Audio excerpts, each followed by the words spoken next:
संजय सिंह निषाद का हैरान करने वाला बयान निकल कर आया है, जिस पर एक बार फिर सियासत के गुब्बारे में हवा भर दिया है।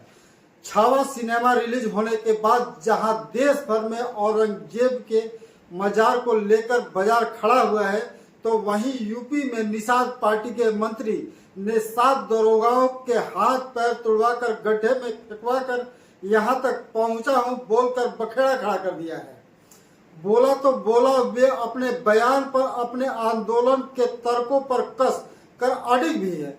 अभी यह मामला ठंडा भी नहीं पड़ा था कि कैबिनेट मंत्री डॉक्टर संजय निषाद ने बदलापुर में जुबान के धार को तेज कर कहा कि तलवार के डर से जो लोग सलवार पहने वो अपने घरों पर हरा झंडा लगा लिए के राज्य में सलवार वाले देश छोड़कर चले जाएं।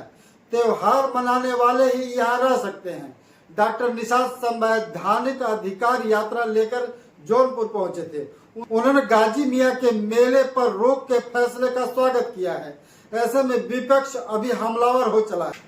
उन्होंने 7 दरोगाओं वाले बयान में कहा है, अगर किसी निषाद समाज के व्यक्ति को फर्जी केस में फंसाया जाएगा तो हम बर्दाश्त नहीं करेंगे। वे सीएम से शिकायत भी करेंगे। ऐसे में यूपी के सियासत में अनेकों सवाल खड़े होने लगे हैं। पहले वीडियो देख लीजिए। यहाँ ऐसे नहीं पहुंचा हूँ, 7 दरोगा का हाथ पैर तोड़वा कर उसे गड्ढे में फेंकवा कर तब डॉक्टर संजय आया है। सवालों की शुरुआत करूं इससे पहले आप मेरे चैनल को फॉलो और सब्सक्राइब जरूर कर लें, ताकि खबरों के पोस्ट होते ही प्राथमिकता से मैं पहुंच सकूं आपके मोबाइल स्क्रीन पर।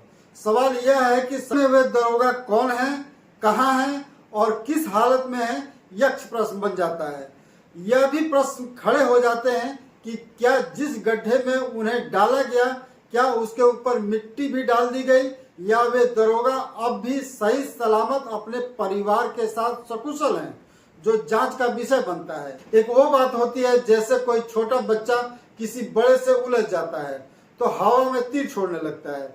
मेरे मामा के घर में ये है, ऐसे है, वैसे है, होता है, वैसा होता है। जैसे छोटा बड़ा अच्छा बुरा सब काम उसके मामा के घर ही होता है।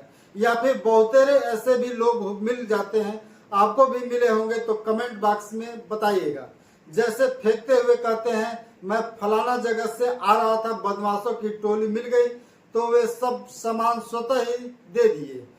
पर अपने किसी रिश्तेदार का नाम बताए या किसी रसूखदार विधायक या सांसद मंत्री का नाम बताया तो बदमाशों की टोली अन्न विनय करने लगी। कहने लगे सब सामान ले लीजिए पर नाम मत बताइएगा। ऐसा सिक्का हमारे इधर बिहार की तरफ ज्यादा चलता है। लोग घंटों डिंगे हाथ अपना रुतबा टाइट करते रहते हैं।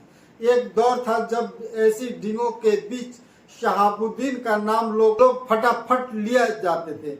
इसके बाद सतीश पांडे का नाम कुछ वैसा ही चला, पहले भी चला। बाद के दिनों में या अब के दिनों में पप्पू पांडे, मुकेश पांडे के नाम का सिक्का भी अक्सर लोग बेच आते हैं। अंधे बनिया के यहाँ खोटा सिक्का चलाना है, कौन किसको पूछने वाला। पर ऐसा बिल्कुल ही नहीं कि मैं मंत्री जी के जुर्रत या शान में थोड़ी भी कमी कर रहा हूँ या ऐसी कोई मंशा है। उन्होंने कहा है तो जरूर सोच समझकर ही कहा होगा। मंत्री है, कोई छुटभैया नेता तो है नहीं जो डफली बजाया कुछ भी बोल गए यूं ही। ऊपर से दूसरी बार मीडिया ने इस बात पर सवाल किया तो वे अड़िग थे।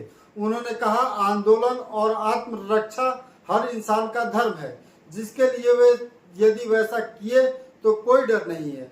अपने कार्यकर्ताओं के लिए वैसा करते रहेंगे। मुख्यमंत्री योगी आदित्यनाथ से शिकायत भी करेंगे। दरअसल कैबिनेट मंत्री और निषाद पार्टी प्रमुख संजय निषाद अपनी पार्टी की जनाधिकार यात्रा लेकर सुल्तानपुर पहुंचे थे।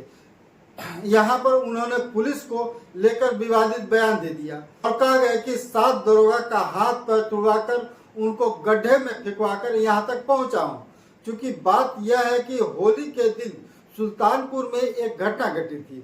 खबरों के अनुसार 14 मार्च को होली के दिन सुल्तानपुर में रंग खेलने के दौरान एक दलित और निषाद परिवार के बीच विवाद हो गया था। इस दौरान दोनों परिवार के बीच मारपीट भी हुई और दलित परिवार के कहने पर शाहपुर ग्राम प्रधान समेत 5 लोगों के खिलाफ दर्ज मुकदमे में पुलिस ने गिरफ्तारी किया, जिसकी शिकायत निषाद परिवार ने संजय निषाद से की थी। तो उन्होंने सीओ और अन्य अधिकारियों को निर्देश दिया संजय निषाद का कहना है कि जिन्हें गिरफ्तार किया गया है वह निर्दोष हैं और उन्हें छोड़ दिया जाए, नहीं तो उन पर एक्शन होगा। ऐसे में मंत्री जी अपनी जैसी दबंग छवि बनाना चाहते हैं वैसा कभी कहते सुनते नहीं देखा गया। अलग बात है पर्दे के पीछे ऐसा कुछ हो तो बात, पर ऐसे में विपक्ष को योगी के अपराधियों के विरुद्ध जीरो टॉलरेंस नीति पर बोलने का मौका मिल गया और यह कहा जा रहा है अपराधी तो सत्ता सुख भोग रहे हैं। हालांकि उन्होंने बताया है कि 2016-17 में किसी आंदोलन के दौरान पुलिस ने गोली चलाई थी जो उनके भाई को लगी थी, जिस आंदोलन में उन्होंने ऐसा करना पड़ा था। हमने वैसी खबरों को या वैसे दरोगाओं को नेट के जरिए खोजने का प्रयास किया पर परिणाम नहीं निकला। क्या आपको ऐसे किसी घटना की जानकारी है तो हमें कमेंट बॉक्स में बताइए। यह भी बताइए कि क्या संजय निषाद ऐसा कर सकते हैं। मुझे तो लगता है इस बार नेताजी लंबा फेंक गए, पर हो सकता है मेरी जानकारी कम हो। फिलहाल मैं हूं विकास पांडे और आप देख रहे हैं छोटी खबर बड़ा असर।